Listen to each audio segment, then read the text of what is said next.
जय हिंद दोस्तों। पिछली वीडियो में हमने वंदे मातरम क्विज की बेसिक डिटेल्स और इनामों के बारे में बात की थी, लेकिन आज का यह वीडियो सबसे इम्पोर्टेंट है क्योंकि आज हम बात करेंगे उस डिटेल सिलेबस की जिसके बाहर से इस क्विज में एक भी सवाल नहीं आएगा। संस्कृति मंत्रालय यानी कि मिनिस्ट्री ऑफ कल्चर ने इस 150 वर्ष के विशेष क्विज के लिए एक बहुत ही खास और गहरा सिलेबस तैयार किया है। आज हम इसके सभी 4 पिलर्स को गहराई से डिकोड करेंगे और यह भी देखेंगे कि आपको हर टॉपिक में अंदर से क्या क्या पढ़ना है। कॉपी पेन निकाल लीजिए और नोट करना शुरू कर लीजिए। हमारा पहला पिलर है साहित्यिक इतिहास यानी लिटरेरी हिस्ट्री। इसमें आपको सिर्फ यह नहीं जानना कि गीत किसने लिखा, बल्कि इसके अंदर की गहराइयों को पढ़ना है। इसमें नंबर 1 है रचना काल और प्रकाशन। बंकिम चंद्र जी ने इस गीत की रचना 7 नवंबर 1875 और 1876 के आसपास की थी, लेकिन इसे पहली बार साल 1882 में उनके प्रसिद्ध उपन्यास आनंदमठ में प्रकाशित किया गया था। आपसे उपन्यास का साल पूछा जा सकता है। नंबर 2 सन्यासी विद्रोह। आनंदमठ उपन्यास 18वीं शताब्दी के उत्तरार्ध में हुए सन्यासी विद्रोह और अकाल की पृष्ठभूमि पर आधारित है। क्विज में इस विद्रोह से जुड़ा इतिहास भी पूछा जा सकता है। नंबर 3 भाषा शैली यानी लिंग्विस्टिक स्टाइल। यह गीत पूरी तरह बंगाली नहीं है, यह संस्कृत और बंगाली का एक अनूठा मिश्रण है। नंबर 4 छंद और स्टैंजा। मूल वंदे मातरम गीत में कुल 6 छंद हैं, लेकिन आपको पता होना चाहिए कि सरकार ने केवल इसके पहले 2 छंदों को ही राष्ट्रीय गीत के रूप में स्वीकार किया है। इन दोनों छंदों में मातृभूमि की तुलना दुर्गा और लक्ष्मी जैसी देवियों से की गई है। यह संदर्भ भी महत्वपूर्ण है। हमारा दूसरा सबसे बड़ा पिलर है भारतीय स्वतंत्रता संग्राम में वंदे मातरम। इस सेक्शन में इतिहास की कुछ खास तारीखें और घटनाएं आपके सिलेबस का हिस्सा हैं। नंबर 1 1896 का कलकत्ता अधिवेशन। यह आपके सिलेबस का सबसे हॉट टॉपिक है। भारतीय राष्ट्रीय कांग्रेस के 1896 के कलकत्ता अधिवेशन में गुरुदेव रविंद्रनाथ टैगोर ने पहली बार इस गीत को गाकर इसे राजनीतिक मंच दिया था। नंबर 2 1905 का स्वदेशी आंदोलन। बंगाल विभाजन के विरोध में जब 1905 में आंदोलन शुरू हुआ तो वंदे मातरम राष्ट्रीय एकता का प्रतीक बन गया। आपको इस आंदोलन के दौरान ब्रिटिश सरकार द्वारा इस गीत और नारे पर लगाए गए प्रतिबंध के इतिहास को पढ़ना होगा। नंबर 3 क्रांतिकारियों का योगदान। स्वतंत्रता सेनानी श्री अरबिंदो ने वंदे मातरम नाम से एक साप्ताहिक समाचार पत्र यानी वीकली न्यूज़पेपर भी निकाला था।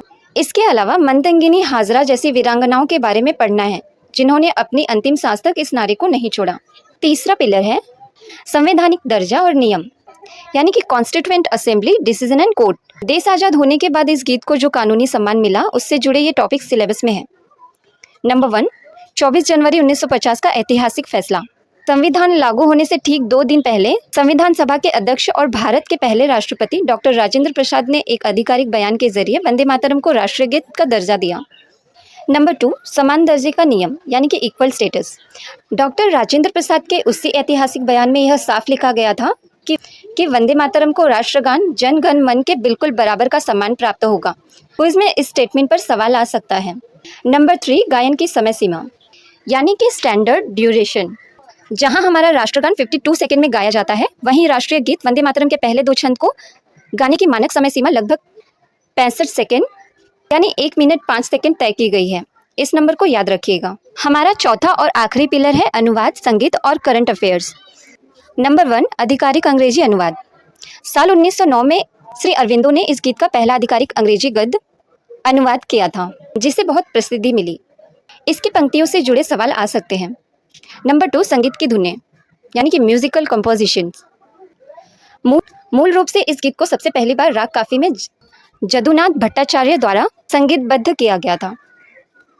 बाद में रविंद्रनाथ टैगोर और विष्णु दिगंबर पलुस्कर जैसे महान संगीतकारों ने इसकी अलग अलग धुनें तैयार की। नंबर 3 150 वर्ष का करंट अफेयर्स। क्योंकि यह क्विज इस गीत के 150 वर्ष पूरे होने के उपलक्ष्य में हो रहा है, इसलिए संस्कृति मंत्रालय द्वारा चलाई जा रही हालिया प्रदर्शनियों, वंदे मातरम उत्सवों और सरकारी पोर्टल्स पर दी गई जानकारियों को आपको अच्छे से स्कैन कर लेना है।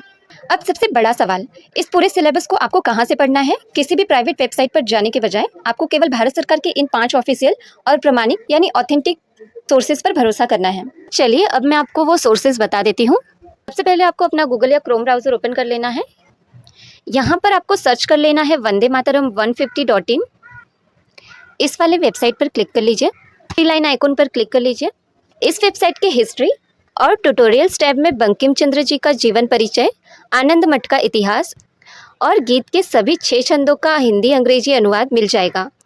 संस्कृति मंत्रालय खुद इसी डेटाबेस से सवाल बना रही है।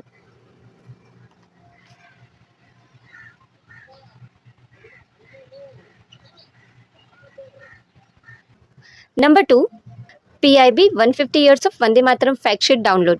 गूगल पे सर्च कर लीजिए, यहाँ पर क्लिक कर लीजिए। इस सरकारी PDF में वंदे मातरम का पूरा ऐतिहासिक टाइमलाइन चार्ट बहुत ही सरल भाषा में दिया गया है। नंबर 3, अमृतकाल आज़ादी का अमृत महोत्सव पोर्टल पर क्लिक कर लीजिए। संस्कृति मंत्रालय की ऑफिशियल वेबसाइट अमृतकाल पोर्टल पर वंदे मातरम के लिए एक पूरा डेडिकेटेड रिसर्च आर्टिकल पब्लिश किया गया है। यहाँ आपको इस गीत के आध्यात्मिक महत्व यानी स्पिरिचुअल पावर पर श्री अरविंदो के मूल विचार पढ़ने को मिलेंगे, जो सीधे क्विज में पूछे जा सकते हैं। नंबर 4, गृह मंत्रालय यानी मिनिस्ट्री ऑफ होम अफेयर्स की गाइडलाइंस। राष्ट्रीय गीत के नियमों को लेकर सबसे सटीक जानकारी MHA ऑफिशियल ऑर्डर्स पेपर पर उपलब्ध है।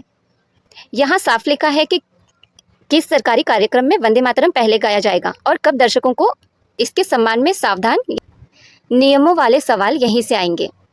और number 5, NCERT class 10th and 12th history books. अगर आपको स्वदेशी आंदोलन 1905 और कलकत्ता कांग्रेस अधिवेशन 1896 का सटीक राजनीतिक संदर्भ पढ़ना है तो कक्षा 10वीं और 12वीं की NCERT इतिहास की किताबों का नेशनलिज्म इन इंडिया यानी कि भारत में राष्ट्रवाद चैप्टर सबसे बेस्ट है। इससे बाहर कोई ऐतिहासिक फैक्ट नहीं जाएगा। तो दोस्तों, मैंने आपको पूरा सिलेबस भी बता दिया और पढ़ने के सारे सही सोर्सेज भी दिखा दिए हैं। इन सभी सरकारी वेबसाइट्स और PDF के डायरेक्ट लिंक्स मैंने नीचे डिस्क्रिप्शन बॉक्स में दे दिए हैं ताकि आपको ढूंढने में कोई परेशानी ना हो। अब बिना समय गंवाए अपनी तैयारी शुरू कर दीजिए। वीडियो पसंद आई हो तो इसे लाइक करें, दोस्तों के साथ शेयर करें और चैनल को सब्सक्राइब करना न भूलें। जय हिंद, वंदे मातरम।